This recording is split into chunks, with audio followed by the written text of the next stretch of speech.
I think we'll move forward with the morning program. I want to welcome everyone to the alumni meeting, especially our alumni. It's really nice to see people coming back, and I can say that our alumni span about 4 decades of time across our history here. So it's really great to have people from all different eras coming back to hear the presentations this morning. I also want to welcome Dr. Linda Farrell, who's our Stewart Award medalist, and will be speaking with us later this morning. Congratulations. And we'll certainly do a little bit more formal introduction of her when the time is for her talk. So given Linda's interest in liver diseases and liver tumors, we thought it was appropriate to have some sessions this morning also devoted on liver tumors. As you probably know, our subspecialized teams are even further super subspecialized. So among the GI team, we have individuals interested in cholangiocarcinoma and hepatocellular carcinoma, among many other different subspecialties. So we're going to start with Carlie Sigel, who's done some very impressive work on intrahepatic cholangiocarcinoma, which has essentially influenced the newest WHO classification, so we'll be eager to hear about that. And then Jinru Shia is going to finish the morning session with her talk about hepatocellular carcinoma and some interesting work we've been doing on molecular correlates with morphologic heterogeneity, which I think is an interesting topic in general. So why don't we get started? Carlie Sigel, as you know, is one of the GI pathologists here and is going to speak to us all about intrahepatic cholangiocarcinoma. So the reason I chose that title, it's a little joke to myself, because my kids are in elementary school, and when they can barely read or write, or not even read or write, they encourage them to show that they're an expert in something by writing books called All About This or That. So if they can do it, I should be able to do it too, right? So this is an example of a pigeon expert. And let's just say that my presentation will be based on evidence with a little bit more rigorous data collection. So I'm going to discuss the current evidence for which subtypes and histologic patterns matter for this disease, how we can refine our histologic diagnosis, recent changes in staging, the molecular landscape, and the significance for therapy. So cholangiocarcinoma risk factors around the world lead to different incidents. In the United States, intrahepatic cholangiocarcinoma is a rare tumor. It's about 1 per 100,000 people. But if you compare this to Thailand, which has an incidence of more than 80 per 100,000 people, because they have more hepatitis and parasitic infections, you can see there's a huge difference. But the incidence of intrahepatic cholangiocarcinoma in the United States and the world is increasing. And for example, the US showed a 4% annual increase in the past 10 years. HCC is also increasing, but extrahepatic cholangiocarcinoma is not. So cholangiocarcinomas are adenocarcinomas that are rising from cells that line the bile ducts all along the biliary tract. But in general, we put them in 2 categories, whether they're intrahepatic and extrahepatic. And for the AGCC and CAP, intrahepatic cholangiocarcinomas putatively arise from cells beyond the second order of branching ducts within the liver, while extrahepatic are perihilar, which is between the cystic duct and the origin of the second bile duct. And that includes the bifurcation and Klatskin tumors and then the distal bile duct. Risk factors for intrahepatic cholangiocarcinoma have to be mentioned because of this known geographic heterogeneity. And risk factors seem to influence the biologic composition of the cohorts of intrahepatic cholangiocarcinomas. Many of the risk factors for extrahepatic and intrahepatic are similar, but specific to intrahepatic, intrahepatic and hepatocellular are similar risk factors, but for intrahepatic, you have chronic viral hepatitis, non-biliary cirrhosis like alcoholic liver disease, obesity, and other chronic non-alcoholic liver diseases, and smoking and chemical exposures. For extrahepatic, you have risk factors like biliary tract inflammation from primary sclerosing cholangitis, liver flukes, and hepatolithiasis. So the risk factors generally considered to account for this increase in incidence is probably obesity, NASH, and diabetes. Classification for intrahepatic cholangiocarcinoma, what's widely used is this anatomic intrahepatic, perihilar, and distal hepatic. But there's also classifications that use the macroscopic growth pattern, and those are mass-forming, periductal infiltrating, and intraductal growth. And then also we're seeing refinements in the histologic classification of these. Periductal infiltration is probably the one that needs the most defining, and it looks grossly very poorly circumscribed, or has little fingers of tumor that are stretching along the bile ducts instead of smooth margination. And this is examples of how it looks histologically. Macroscopic growth pattern was previously used in staging, but it was removed in the recent revision. However, it's still recommended in the AGCC to keep reporting whether there's periductal infiltration, even though it's not a part of the T staging.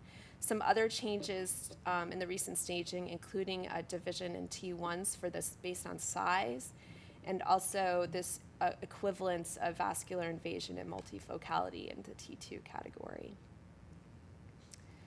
So in the past 9 years, there's been major changes in classification of the malignant intrahepatic neoplasms. And for example, you'll see in 2010, the WHO histologic description of intrahepatic cholangiocarcinoma included the precursor lesion, and it also stated quite explicitly that intrahepatic cholangiocarcinoma just resembled pancreatic adenocarcinoma, which a lot of us know that that's just not what a lot of them look like.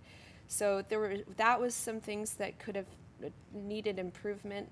And also there was this combined hepatocellular cholangiocarcinoma that had 4 subtypes, which I won't go into a deep commentary on, but it had these categories that involved words like stem cell features, which was simply confusing.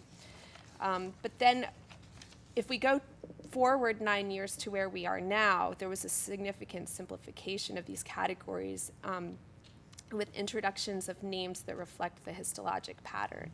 And these histologic patterns also seem to correlate with different biology.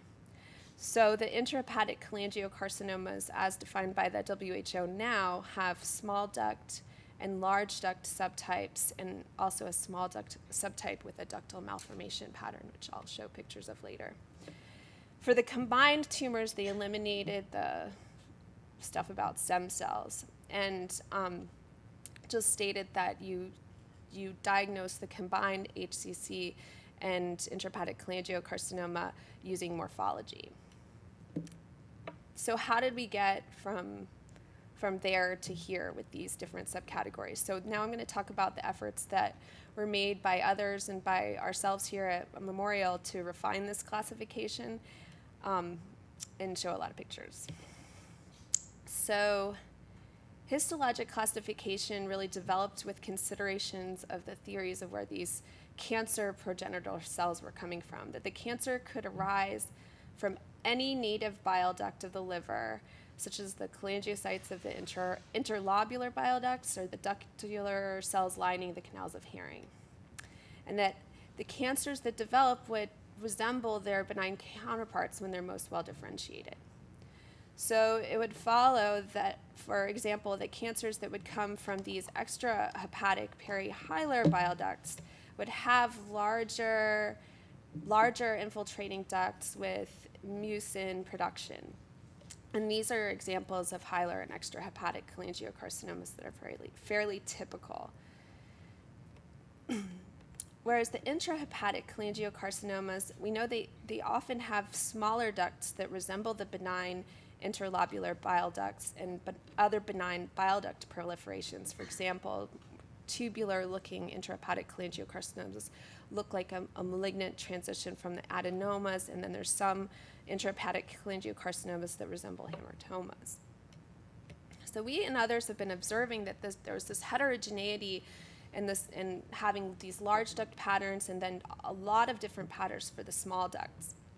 And so we were referring to them informally as peripheral type cholangiocarcinomas for the smaller duct patterns and hilar type patterns for the larger ones. But you can imagine that calling an intrahepatic cholangiocarcinoma tumor a hilar type could be confusing when a hilar cholangiocarcinoma is an extrahepatic cholangiocarcinoma.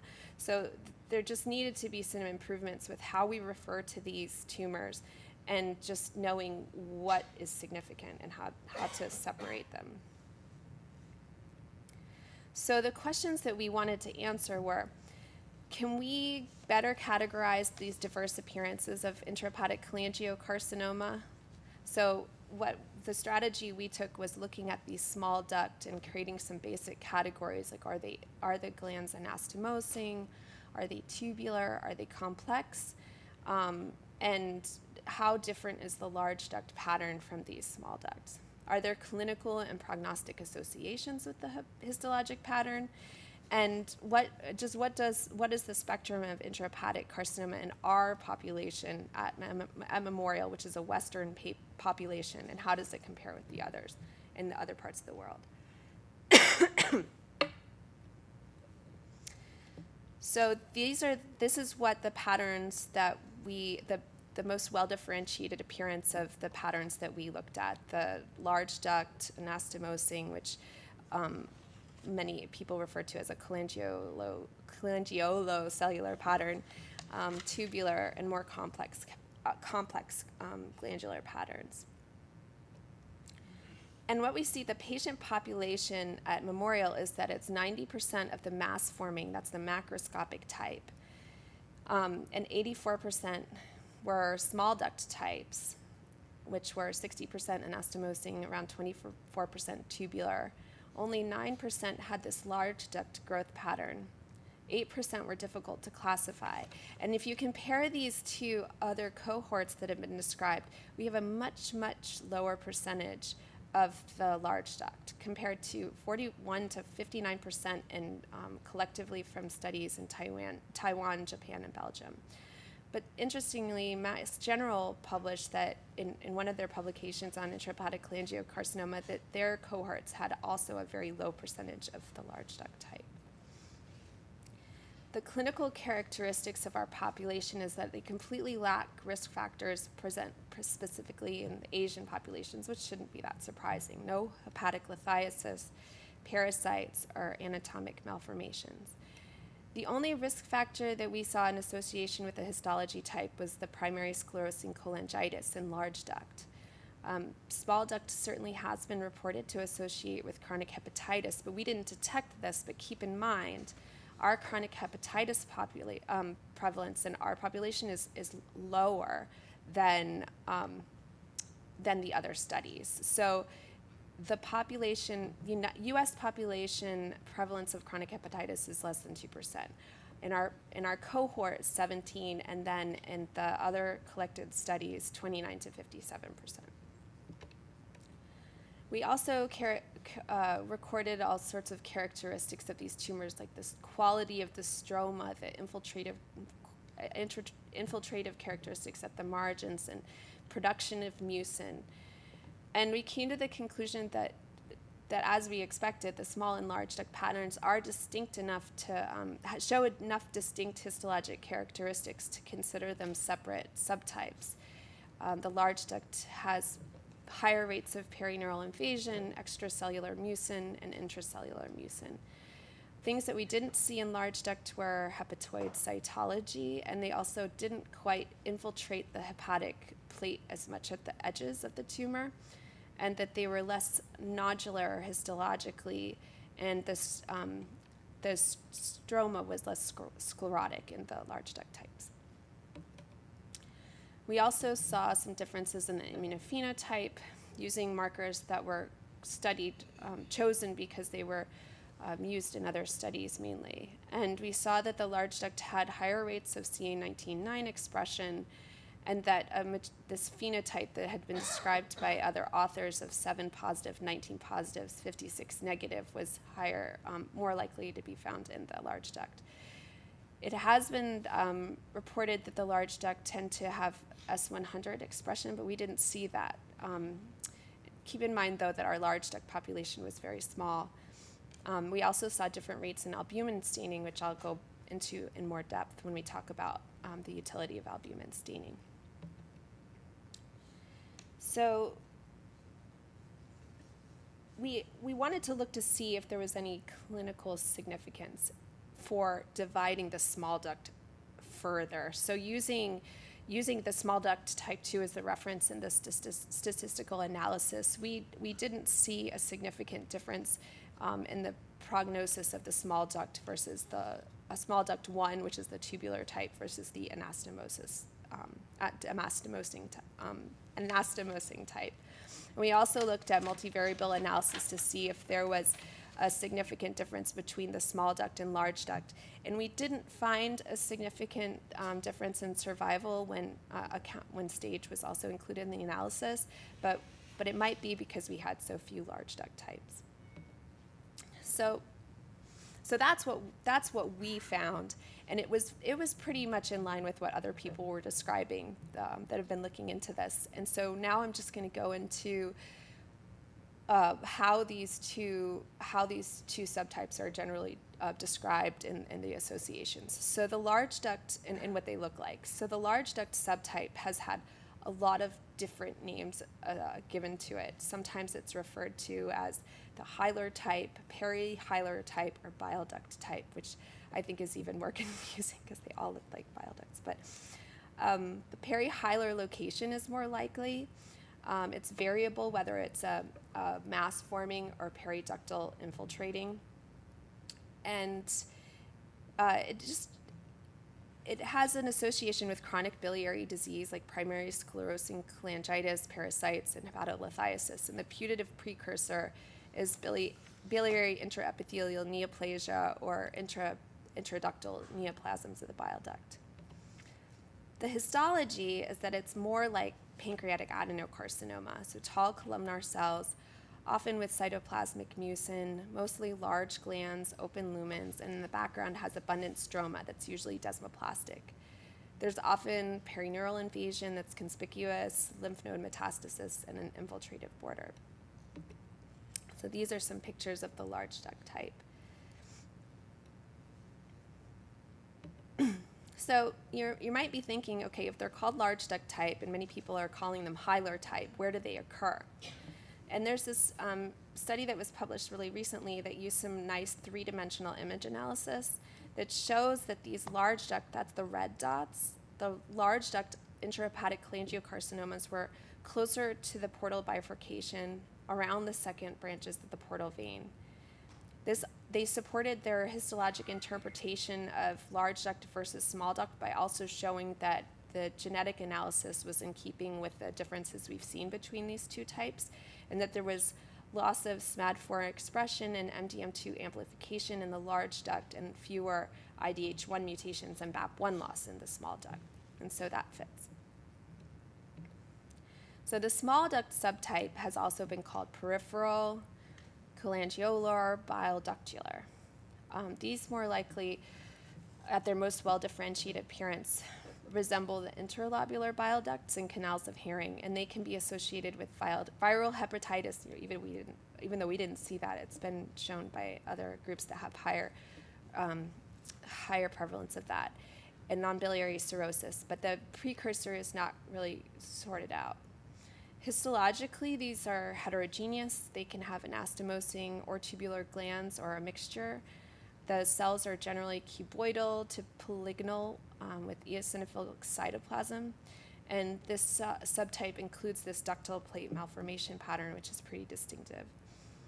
They don't exclusively have sclerotic fibrosis, but often they do. It's large scar-like areas where the glands just completely drop out.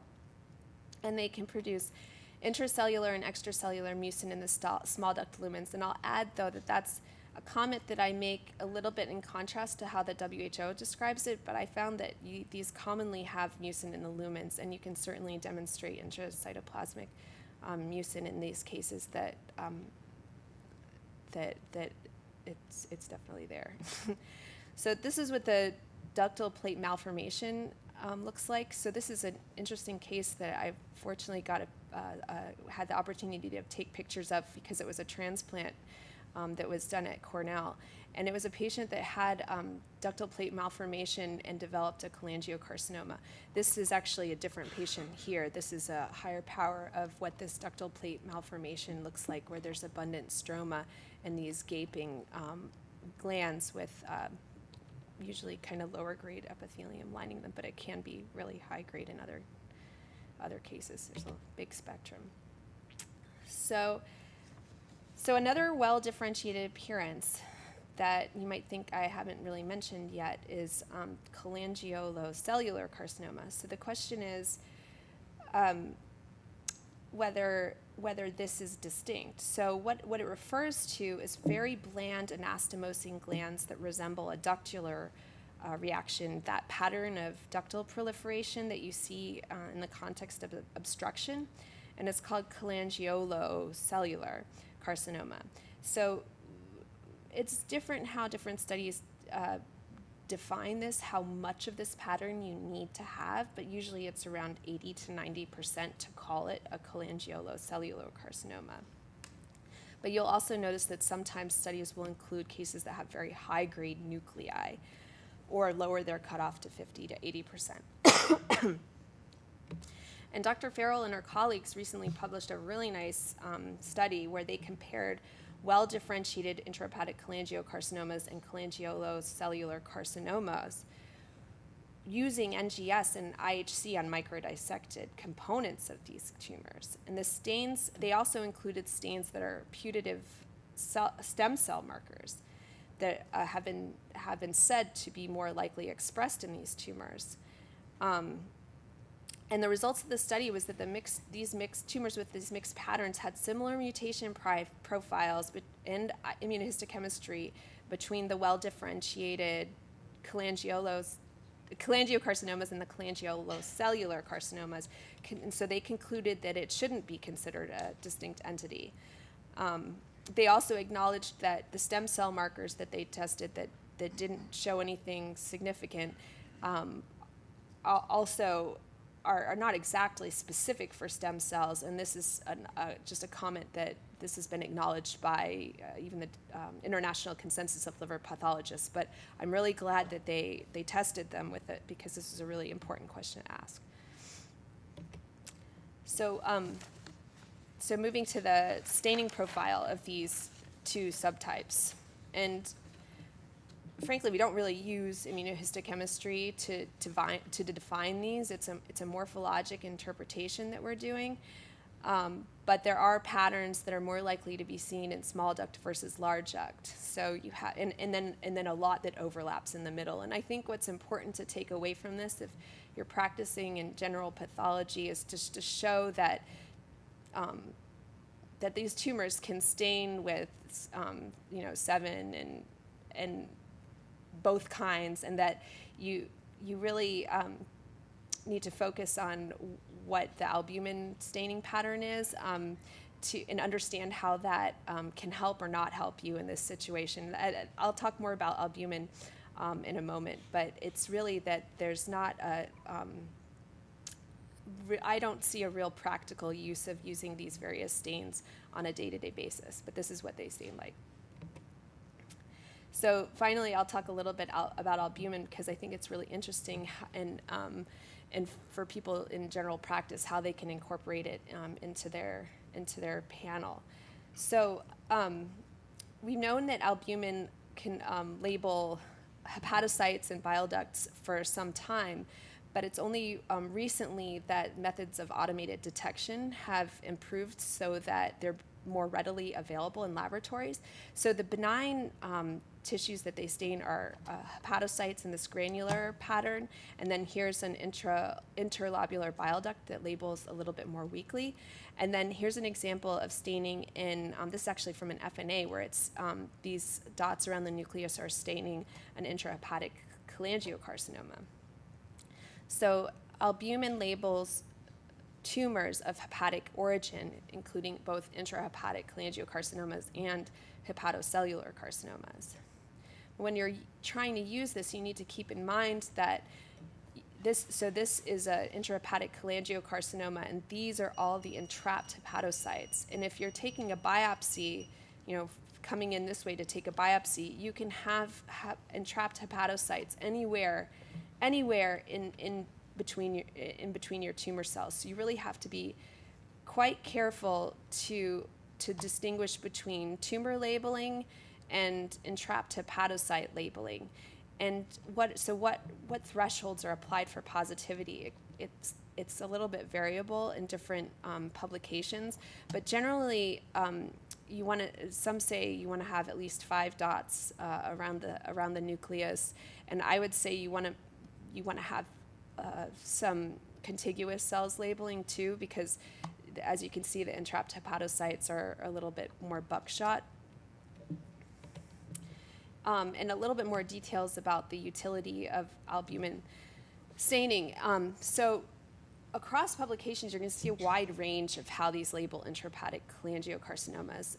And we know that the sensitivity is a little bit variable because there's going to be inclusion of both hilar-type cholangiocarcinomas, well, the large duct and small duct. And so how would this influence their results? Well, when we divided our albumin results between the small duct and large duct types, we saw that the small duct were much more likely to label with albumin than the large duct. Of our large duct types, only 18% labeled. And furthermore, the mucin producing, which included both small and large duct types, half of those were negative. So if you're trying to assess a tumor at a metastatic site for albumin, you just have to keep in mind, what does the tumor I'm testing look like? And if it looks like it has more columnar cells or a large duct growth pattern, or it's producing mucin, you should just go into that thinking that this could be negative, and it still could be an intrahepatic origin. It seems, though, to be pretty good at excluding bile duct, like extrahepatic bile duct and hilar cancers, pancreatic, and gastric origin. But we just need to keep in mind that negative staining doesn't rule it out. What about non-hepatic neoplasms? So the specificity of albumin testing on specificity has shown some pretty consistent labeling in tumors from certain sites. So among these tumors are acinar cell carcinomas of the pancreas, breast cancers, lung adenocarcinomas. And unfortunately, GE junction adenocarcinomas and gallbladder, which definitely come into our differential when we're working up these tumors. But it does seem to be consistently negative in pancreas cancers, gastric, and extrahepatic bile ducts. So you're thinking, what do these tumors that are labeling with the albumin look like? Am I going to be able to tell by looking at my tumor that I'm going to have a higher chance that my non-hepatic tumor is going to label with albumin? And the answer is possibly. It seems like when they did RNA expression profiling of tumors that have albumin expression, that they often have other hepatoid characteristics. For example, expression of albumin would correlate with AFP, arginase, and glypican, and another marker called CPS1. And this suggests that these tumors that are labeling with albumin may be more likely to be hepatoid carcinomas. So I would just venture to say that if your tumor looks a bit hepatoid, and your differential includes non-liver cancers, the albumin might be a risky way to try to sort that out. So I'm going to show you a case I had a week ago, conveniently, that can demonstrate the practical application of this. So I just want to point out that this this might, even though this has this is a liver tumor, but there's multiple liver lesions in this lady. And yes, she has this dense sclerotic background, but this is not really a pattern that you would, I would accept it as coming from intrahepatic cholangiocarcinoma, but it might not be your first thought, because the cells are kind of clinging to the edge here. There's some larger gaping glandular structures, and then almost this cribriform or slit-like growth pattern. And the submitted state, this was a submitted case, and they had worked it up to the best of their panel, the availability panel they had. So they had positive CK7, focal 20, and then negative other site-specific markers. So they provided that usual CK7 positive. Differential diagnosis includes, the usual pancreatobiliary, less likely lung or breast.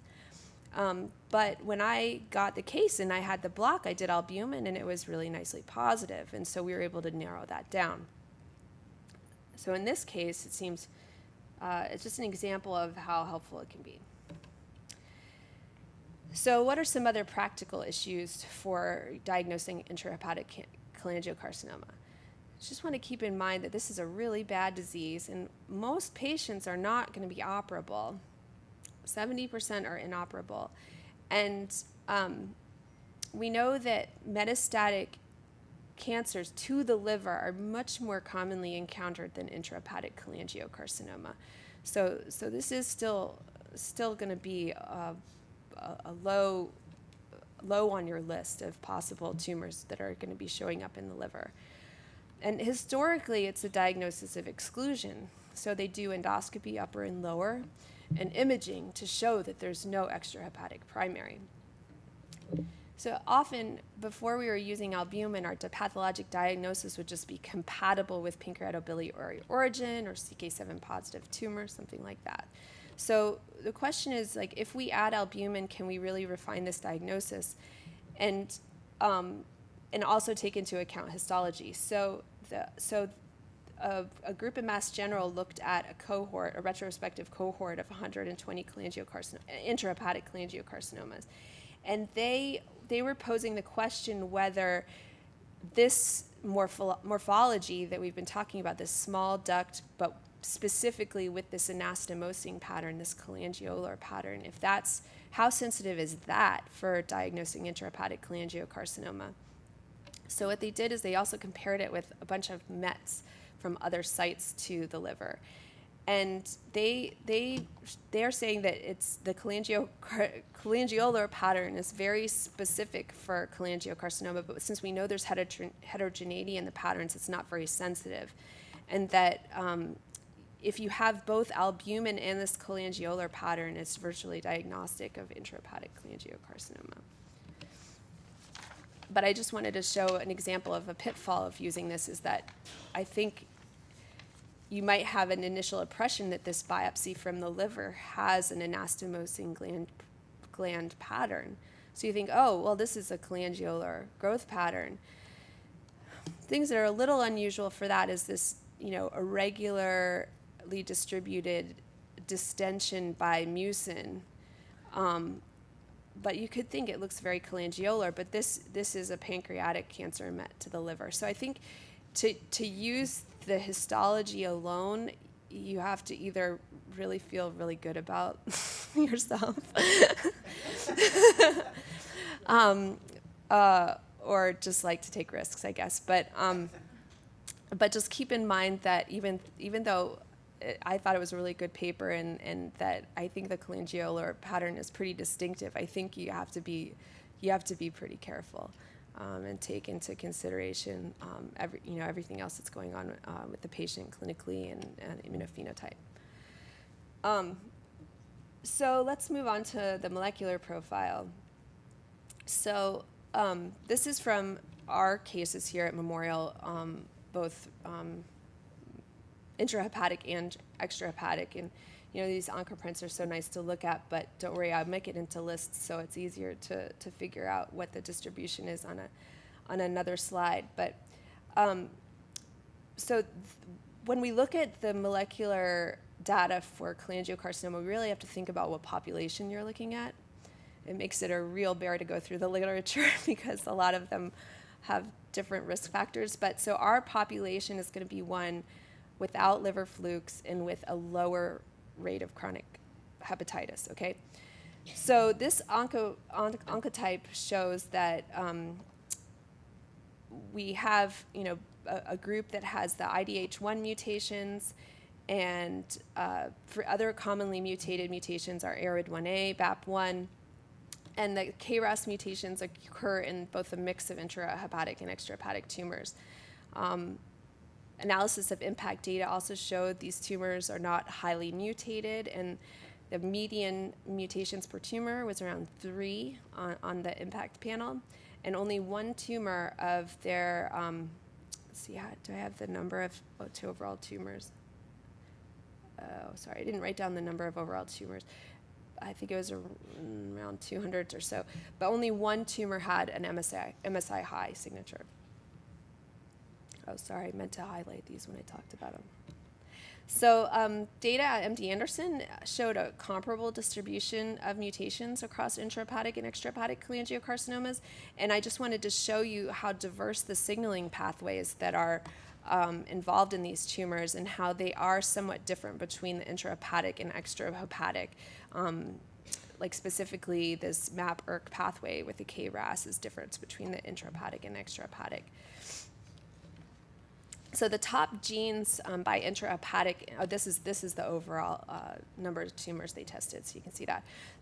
This is from the MSK data, for impact data. So intrahepatic versus extrahepatic, you could see that KRAS occurs in both of them, whereas SMAD4 is more likely in the extrahepatic. P53 also occurs in both, but fewer in intrahepatic and extrahepatic. So, oh wait, hold on. So the one other thing I wanted to mention is that how many of these patients got therapy based on this based on their molecular profile, and it was about 16%. But I'll talk a little bit more about which mutations are going to be important for targeted therapy. So if you kind of, this is from culling data from other sites and the observations from our own cohort, but it's for the histology, how did the genetic data pan out for the histology? Does it show a difference? And it seems like what we're seeing is that the small duct have more IDH1, well, exclusively for the small duct. IDH1 are exclusively in small duct, but the small duct have the IDH1 mutations and the chromatin remodeling genes and FGFR2 fusions, whereas the large duct are more likely to have SMAD4, MDM2 amplification, KRAS, and P53, although, as we saw before, these can occur in the small duct. So the actionable genetic alterations that we're detecting are really, these are the two that I would focus on for intrahepatic, the IDH1 and FGFR2. So overall, there's no standard of care targeted agent for these, but the most likely people who are going to be eligible for a type of trial would be in the IDH1 or FGFR2. So what do we know about IDH1 and IDH2 mutations specifically for intrahepatic cholangiocarcinoma? So we know that 10 to 23% of intrahepatic cholangiocarcinomas have hotspot mutations for IDH1 or IDH2. IDH1 is much more common, and those are the hotspots. And that these are distinct mutations from AML and glioma. So you cannot use the antibody that's used to detect the IDH1 mutation in glioma for intrahepatic cholangiocarcinomas. We also know that integrated analysis usually integrates a lot of different things depending upon which study it is, but the IDH1 tumors are tending to cluster in multiple variations of integrated analysis studies of intrahepatic cholangiocarcinomas. So IDH1 is really interesting as a mutation in these tumors because it creates a neoenzyme that in the tricarboxylic acid cycle that catalyzes oxidative decarboxylation, and it creates this metabolite that accumulates in the cells that interferes with DNA methylation. It interferes with chromatin remodeling expression, and it increases the expression of mitochondrial genes. It also blocks cellular differentiation. So how do all of these changes affect the cells of IDH1 mutated cancers is a really interesting question, and we looked into whether it affects how they look. We know that, which I'll go into in a moment, but we also know that the IDH1 mutants in the various tumors that we tend to see them in IDH1 mutants is not equal for each tumor. So in the effect that it has on the treatment we're finding is pretty different. So gliomas, they have improved response to chemo and radiation. AML, they see inhibition and inducing cellular differentiation. But in intrahepatic cholangiocarcinoma, it's not quite clear yet what the IDH1 inhibitors are doing. They're in phase 3 trials right now. It's hypothesized also that because it's accumulating these metabolites, that maybe IDH1 mutants even might convey sensitivity to other therapies. So that's just the very basic, information on where we are with IDH1 inhibition. But what we looked at as pathologists, what our question was, do these IDH1 mutations have a morphologic correlate? If it's doing something with mitochondria, if it's changing cellular differentiation, can we see this? And so we just compared our cohort and divided them into IDH1 mutants and non-IDH1 mutants, looking at just the small duct type. And what we saw was that there was a tendency for the IDH1 mutants to have plump cuboidal or polygonal cytoplasm and geographic fibrosis compared to the non-IDH mutants. So patients, as I said, this is a pretty terrible disease. For therapy and prognosis, we know that there's no approved targeted therapy, even though there's ongoing studies for IDH1, 2, and FGFR2, but that the overall survival is still pretty low, less than 20% for 5 years. Generally, the patients get chemotherapy and radiation. We're seeing more neoadjuvant therapy for these patients now, and at least in our hospital. And so that's might be a trend. But one thing that's kind of interesting is that there have been trials here at Memorial on our surgery service, which have been applying the intrahepatic infusion therapy to these patients that we know has been working really well for years with metastatic colon cancer. And they've been doing it with these intrahepatic cholangiocarcinomas. And they're seeing some sort of, I can't remember if it's decrease in progression or overall survival benefit, but that even in certain subsets like the IDH1 mutants may even have a better response. So this is something that we're looking forward to understanding more, and there's a great deal of optimism for applying this modality of treatment to these patients. So in summary, what we covered was the staging and classification updates for this rare disease, and that there are these two distinct histologic subtypes, which hopefully you can recognize now, and that albumin-ish and the small duct cholangio patterns, if used carefully, can help establish your intrahepatic cholangiocarcinoma on a biopsy. And that genotyping is important because we can, certain patients are going to be able to be eligible for targeted therapy as those drugs go past their clinical trials. So, but before I finish, I feel like I have to be a little even with my children because I started out with my older daughter, and she just started kindergarten, and I just wanted to show that maybe it's the same assignment. She's supposed to write all about something. So either she's less ambitious, or she's just wiser because she watched the mistakes of the people who came before her. She just decided to write just about people, not all about them, because how could you just talk? How could you write? How could a 5-year-old write a book all about people? So anyway, that's it. And any questions?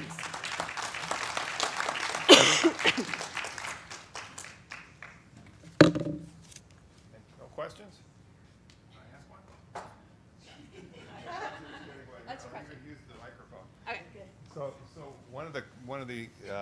points of discussion we've had is about mucin in these small duct cholangiocarcinomas. And have you looked at that as a correlate with any of the molecular patterns?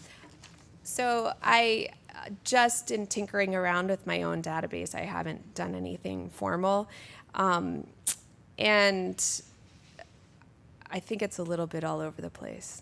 I have a really nice picture of an IDH1 mutant with intracytoplasmic mucin and mucin production. Yeah. So I think it's not, you might be able to show a statistical difference, but I think you're still going to have to give this the general statement that mucin can be present in both, in tumors of various molecular. Yeah. Maybe Dr. Farrell has more insight. Wow, I enjoyed your talk very much. I think it's looking very good. In fact, I'm quite interested in this one little pattern that you show, and I think it's kind of a weird one, is how it grows around the nodules or makes that nodular pattern. Yeah. Do you have have you had any concept, how is that spreading, or how does it get there? Because it's one that we get a lot. A lot of people seem to ask, like, God, that is so weird how it grows. So I was just curious, because you've seen it kind of looking that, and you showed it as one of your I think it doesn't have to be scientifically sound. I'm just curious. Right. Well, I think one of the things you think about is a lot of these patients have hamartomas that were already there. So is the cancer colonizing these? Are you talking about those types of nodular areas, or? Where it looks like it's growing in a circle. A circle, yeah. So yeah. the glands kind of come from around the edge, and then there's the normal liver cells in the center. And they kind of. Yeah, they circle around. I guess I thought that was kind of tracking along the path of least resistance, that maybe it was part. I don't think it correlates with the gross appearance of a periductal infiltration. Maybe in that Neal-Thies interstitium. And maybe it's in the interstitium. Right, the interstitium. Have to ask Neil. Yeah, I'm sure he'd love to tell us about his theories. We don't have an hour though, so we'll ask him. Thanks, Carlie.